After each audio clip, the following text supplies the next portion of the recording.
In 1989, wildlife managers released 714 prairie dogs into the dirt of a former chemical weapons factory 10 miles outside Denver. The soil had been soaked with mustard gas, nerve agent, and enough pesticide to kill anything that touched it.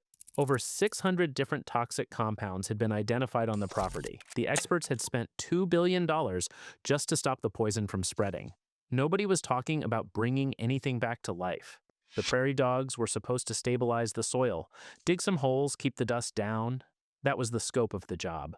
But the rodents didn't read the brief. They started a chain of events that 26 years later would end with the release of the rarest mammal on the continent, an animal once declared completely extinct in the wild. In hunting its prey through burrows dug into ground that used to manufacture weapons for World War II. 10 miles northeast of downtown Denver, there used to be a place the government didn't want you to know about. 20,000 acres of high plains, flat and wind-hammered, ringed by chain link and razor wire. No public access, no signage. Armed patrols around the clock. This was the Rocky Mountain Arsenal, and for 4 decades it produced some of the most lethal substances ever synthesized on American soil. It started in 1942, right after Pearl Harbor. The Army needed a site far enough inland that enemy bombers couldn't reach it, with enough flat ground to build fast. They found what they needed in Commerce City, Colorado, and they took it. 200 farming families were forced off their land overnight. Crops they'd planted that spring were bulldozed into the dirt. A schoolhouse became an officers' club.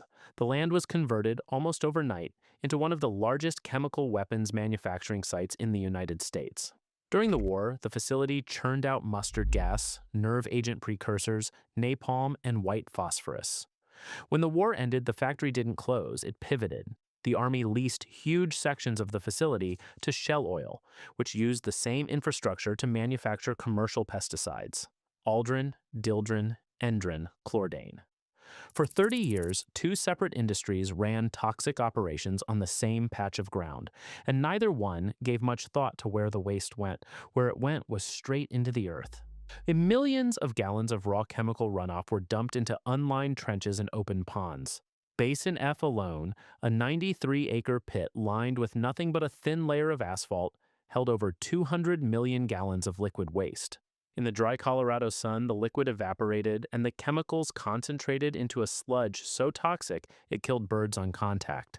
Below the surface, the poisons seeped through the sandy soil and into the groundwater, forming plumes of contamination that crept steadily toward the municipal wells, supplying drinking water to 1.5 million people. And then it got worse. In the early 1960s, the Army tried to solve its waste problem by drilling a hole 12,000 feet straight down into the bedrock and pumping 165 million gallons of toxic liquid into it under extreme pressure. The idea was to bury the problem so deep it could never come back. Instead, the pressurized fluid cracked open ancient fault lines that hadn't moved in over a century. Denver started having earthquakes, not small ones, magnitude 5, in a city that had never experienced seismic activity in recorded history. The pumping stopped, but the quakes continued for years as the pressure slowly bled through the fractured rock. By the time the EPA got involved in 1987 and officially designated the site one of the worst toxic dumps in America, the arsenal was a dead zone at its core.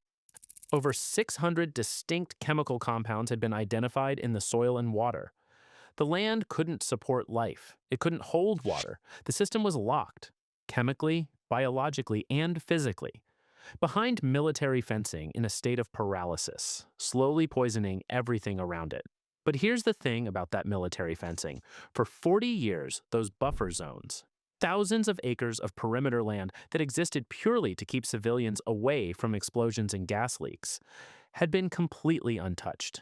No plowing, no development, no pesticide spraying, no suburban sprawl.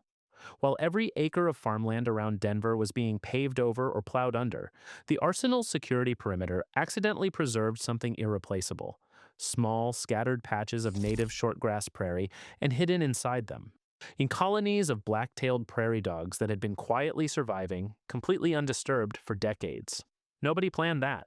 Nobody even noticed it until the 1980s. The military's obsession with secrecy had accidentally created a nature preserve inside a chemical weapons plant. And those forgotten prairie dog colonies were about to become the most important detail on the entire 20,000-acre site. Before the biology could start, the chemistry had to be contained, and every early attempt to contain it was a disaster. The deep well injection had triggered earthquakes across Denver. When the Army later tried to clean up Basin F by excavating the toxic sludge and spreading it out to dry in the open air, wind carried the fumes straight into Commerce City neighborhoods. Residents reported noxious odors, I had breathing problems, panic. After months of public health complaints, the Army gave up and capped the mess where it sat. The conventional approaches kept failing because they kept trying to remove or destroy the contamination entirely.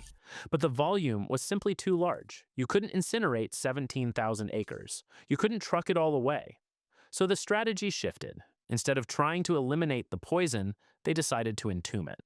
Over 15 years, the Army and Shell Oil spent $2.1 billion on the most expensive dirt-moving operation in American environmental history.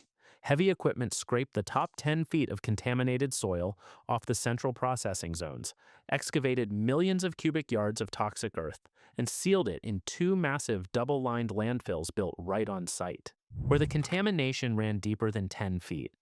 And in many places it did. They left it in place and capped it under engineered barriers designed to shed every drop of rain away from the buried poison. 5 groundwater treatment plants were built to continuously pump, filter, and re-inject the aquifer, processing up to 1 billion gallons of water per year. But those caps had a problem. The whole point of what came next was to bring back prairie dogs, and prairie dogs dig. They dig deep, they dig constantly, and they move enormous volumes of soil. If a colony established itself on top of a capped zone, they could tunnel straight through the barrier and drag toxic material back to the surface. So engineers built something into the caps, 18 inches of crushed concrete, incised and compacted so precisely that no burrowing mammal on the continent could get through it. The toxic past was physically separated from the biological future by a wall of rubble. With the worst of the poison sealed underground and the groundwater systems pumping, the surface was technically safe. But it was also dead, compacted, stripped. The heavy machinery that saved the site from its chemistry had destroyed its biology in the process. The native seed bank was gone. The fungal networks were gone. The soil structure was gone. What remained was flat, hard, lifeless ground that couldn't absorb water, couldn't support roots, and couldn't sustain anything. And it might have stayed that way. Scraped clean and sold to developers. If not for a discovery nobody expected. In 1986, biologists working on the arsenal found a massive communal roost of bald eagles wintering in the buffer zones. The eagles, protected under federal law, had been drawn by the complete absence of human disturbance, the mature cottonwood trees, and the abundant prey provided by those surviving prairie dog colonies. The discovery launched a political fight. Audubon societies, the Sierra Club, local activists, they all pushed the same argument. This land should become a refuge, not a subdivision. Congress eventually agreed. Now the Fish and Wildlife Service had 15,000 acres of biologically dead dirt that needed to become a functioning shortgrass prairie, and they didn't have the budget or the time to do it with tilling equipment and seed trucks at that scale. They needed something that could restructure soil, cycle nutrients, and alter vegetation, and create habitat all at once, all on its own. They needed the prairie dogs. In 1989, managers began the deliberate expansion of the remnant colonies that had survived in the buffer zones, supplemented by a targeted relocation of exactly 714 animals. 134 were trapped from unaffected areas within the arsenal itself. 534 were rescued from urban construction sites across the Denver metro area by a volunteer organization. 46 more came from a radio tracking study. They were ear-tagged, dusted for fleas, and released into prepared burrows across multiple sections of the refuge. The direct intended result was simple: stabilize the soil. That was the job description. But the first surprise came from below. As the colonies expanded, their tunneling didn't just loosen the dirt, it fundamentally restructured the soil. Each burrow system punched channels deep into the compacted earth, creating pathways for rainwater that had previously sheeted off the surface like it was hitting pavement. The water started soaking in. And as the prairie dogs excavated, they brought mineral-rich material from depth up to the surface, mixing it with organic matter from their waste and from decaying plant material around their mounds. Microbial communities that had been crushed out of existence by the remediation machinery began recolonizing the loosened earth. The soil started cycling nutrients again. The prairie dogs weren't just digging holes, they were rebuilding the soil from the inside out. Once the soil started functioning again, the chain accelerated. Prairie dogs are relentless grazers. They clip every plant within sight of their burrows down to almost nothing. Not because they're hungry, but because they need clear sight lines to spot predators. This intense, selective trimming suppresses tall grasses and woody shrubs and favors a very specific kind of plant: short, fast-growing, protein-rich broadleaf species that thrive under constant grazing pressure. Within a few years, the vegetation around the expanding colonies shifted dramatically. Instead of the weedy, uniform ground cover that colonizes disturbed land, the prairie dog zones developed a patchwork of closely cropped, nutrient-dense plants interspersed with bare ground and taller grass on the edges.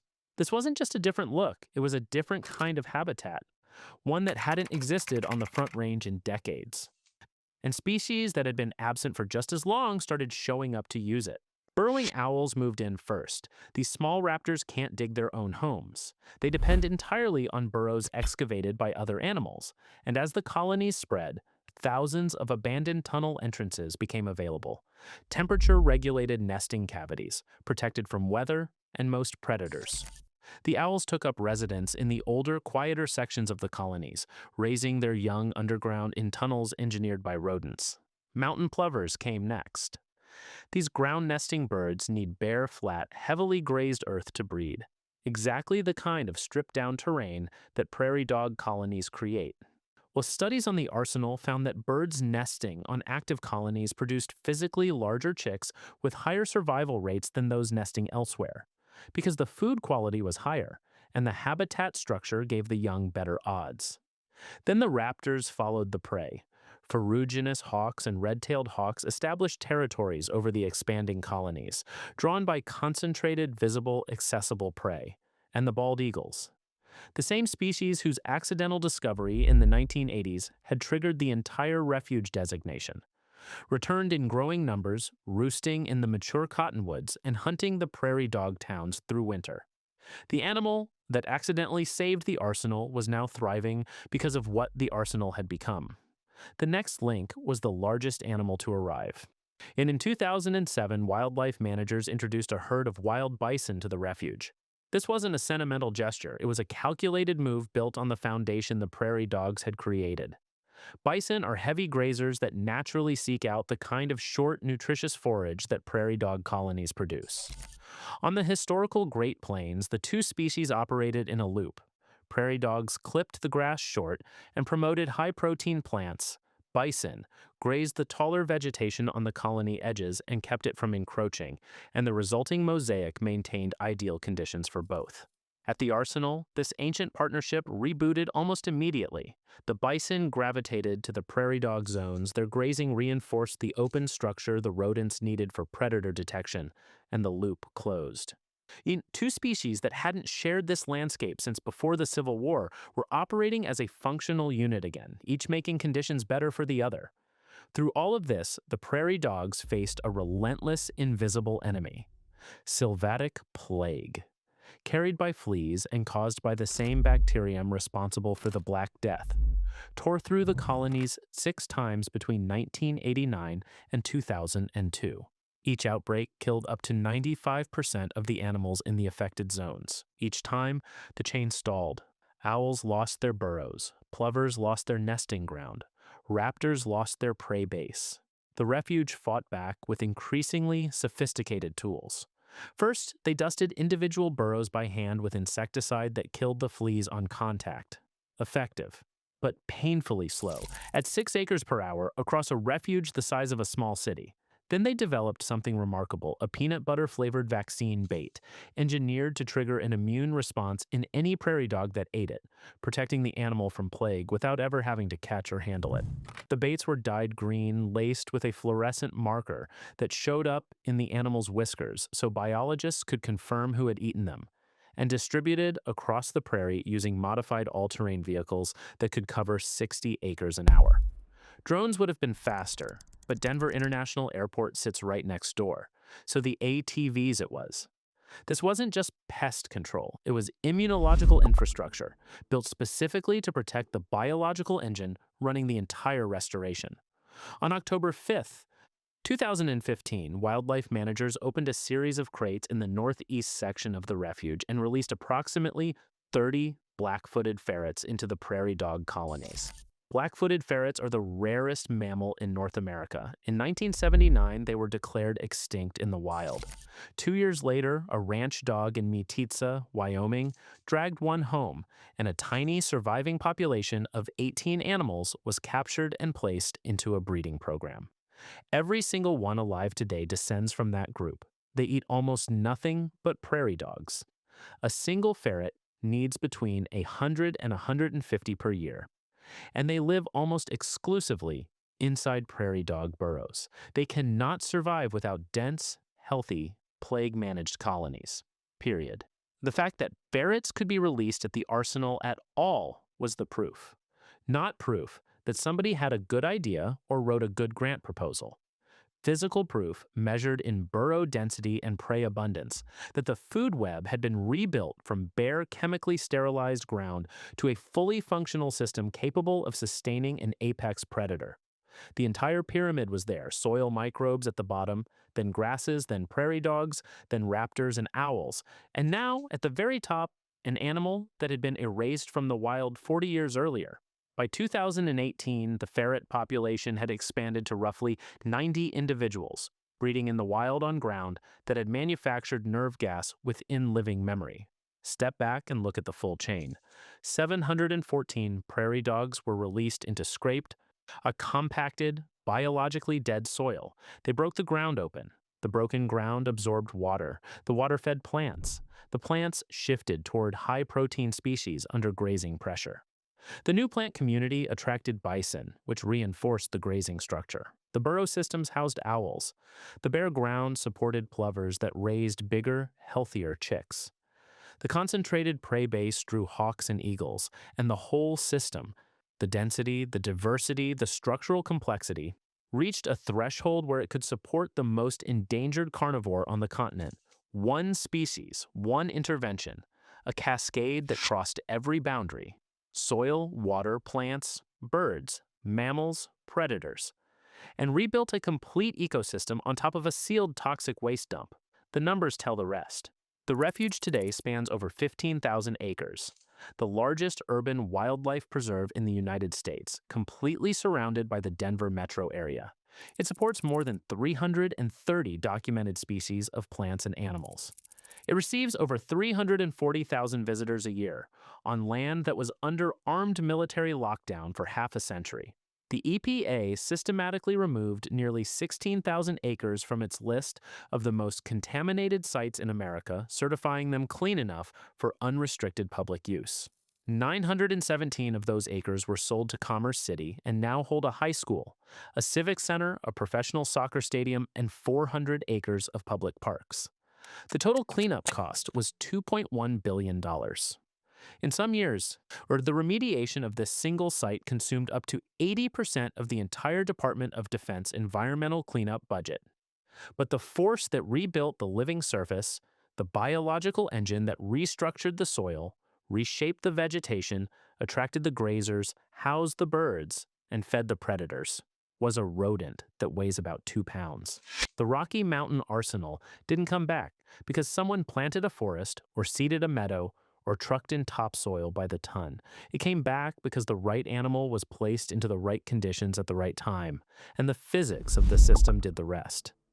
Each link in the chain created the conditions for the next one.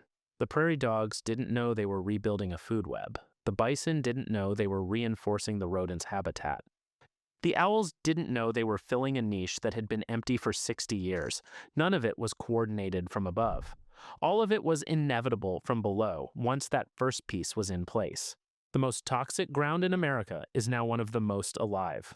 Not because we overpowered the damage with bigger machines, but because we put the right engineer on the job and got out of the way. Sometimes the fix isn't a blueprint. It's a burrow. If the mechanics of how broken landscapes get rebuilt is the kind of thing that keeps you watching, subscribe. There's a lot more ground to cover.